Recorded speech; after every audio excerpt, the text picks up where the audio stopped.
Welcome to Siuntio. This store has been funded by Västnyländska Kultursamfundet as an EU project.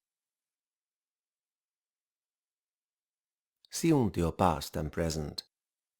Siuntio, or Sjundby in Swedish, just 50 kilometers west of Helsinki, borders on the metropolitan area and offers visitors beautiful views of the fertile plain, which to north and east transforms into a picturesque landscape of rolling hills.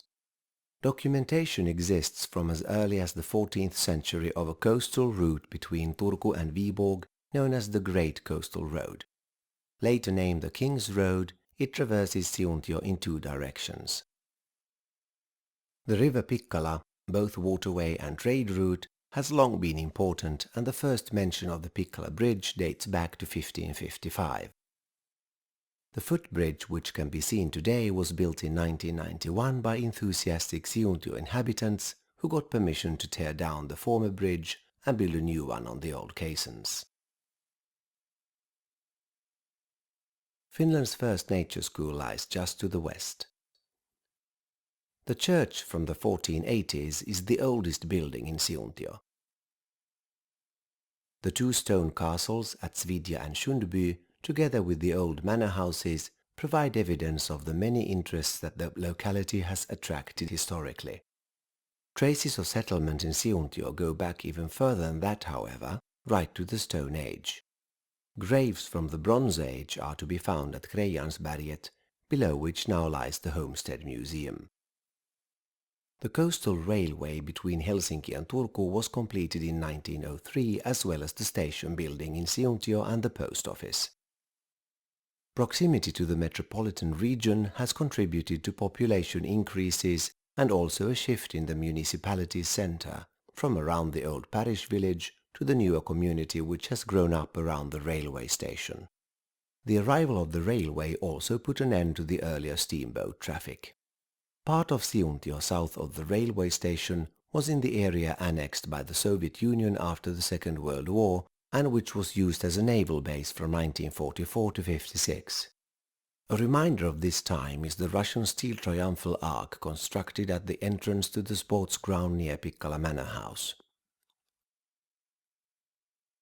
Siuntio today has just over 6,000 residents and many interesting attractions, some based on the famous cultural figures who have visited or lived in the area. Author Alexis Kivi roamed the paths surrounding Siuntio, and Helene Skärfbeck found inspiration for her paintings in Sjundby Castle.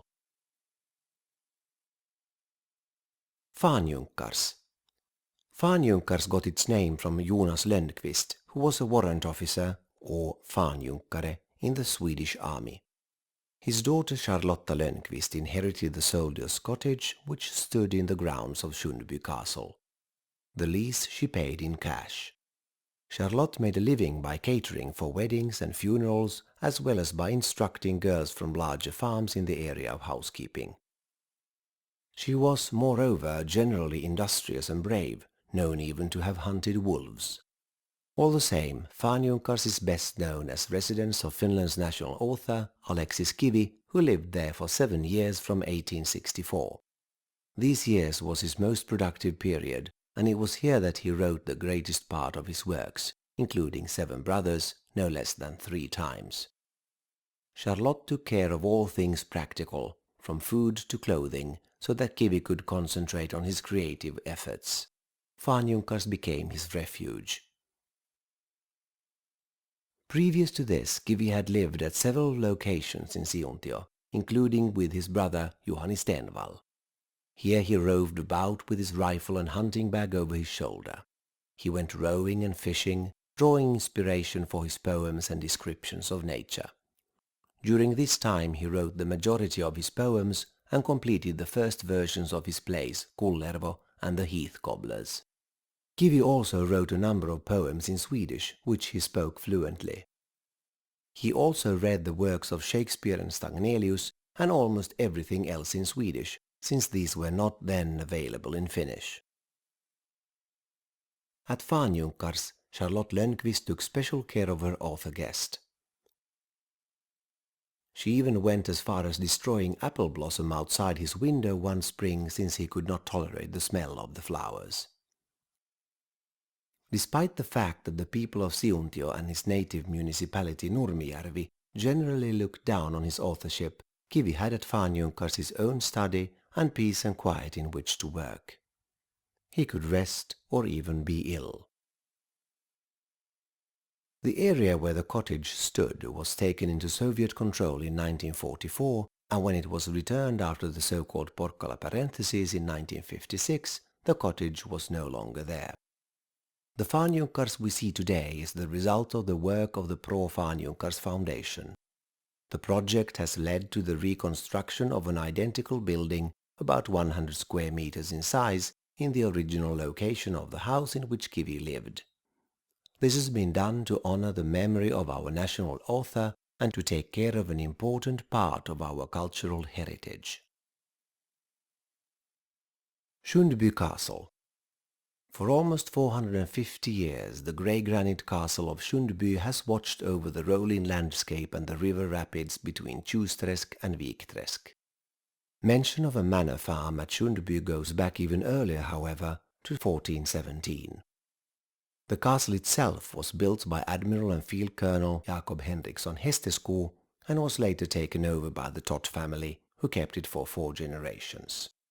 During this time the castle played host to Sigrid Vasa, daughter of Karin Månsdotter and Erik XIV, and wife to Henrik Larsson Tott. In the latter half of the 17th century, the property had several owners, among them Queen Christina of Sweden and Cabinet Minister Gustav Sparre. Since 1698 it has been the Adlercreutz family estate. In the 18th century the castle suffered as a result of Russian advances during the Great Unrest, and a dreadful fire destroyed all there was of wooden construction as well as several buildings and the bridge over the rapids. One of the most famous people to spend time at the castle during the 20th century was the artist Helene Skärbeck. Her relations lived there. She was cousin to the current owner's grandmother. She found inspiration at Sjundby and painted both the ballet shoes and Sjundby Manor during her stays there. When the Soviet Union took over the Porkkala region in 1944, the castle found itself on the wrong side of the border. The enormous moving out process was squeezed into 10 days and the family was not to return for 11 years. The castle, which had served as a staff and entertainment facility, was badly damaged on the inside. Internal windows were gone, door handles had disappeared, old hand-painted wallpapers were covered in layers of paint, and the tiled stoves had been fired to pieces. The room alongside the second-floor hall had been turned into a lavatory and holes sawn into the floor so that the soldiers might relieve themselves. When the owners returned, the hallway below was still full of excrement. The castle building, with its 2-meter-thick walls and its deep vaulted cellars, has been meticulously renovated since the Soviet withdrawal in 1956, although Russian inscriptions on the old dairy wall still bear witness to the time when the castle was a part of the Soviet naval base. Over 100 buildings have been found in the area, and Sjundby Savings Bank once had an office inside the castle. An 18th century grain store stands by the bridge over the rapids, and further downstream the turbines of a power station provide electricity for the castle and neighboring buildings wherever the water level makes this possible. Sjundby's most famous ghost goes by the name of Hamten. This spectre may be seen to walk along the edge of the chapel mound, his head under his arm. A Catholic chapel stood here during medieval times, and by all accounts a graveyard. Several skeletons have been recovered here, one of them buried in the wrong direction with his head between his knees. This man, perhaps a criminal, is said to be the one that now haunts the grounds. The castle is still a private residence of descendants from the Adlercreutz family. Tourist groups are welcomed, although their numbers are limited. The granite grain store by the power station on the rapids is hired out for various arrangements.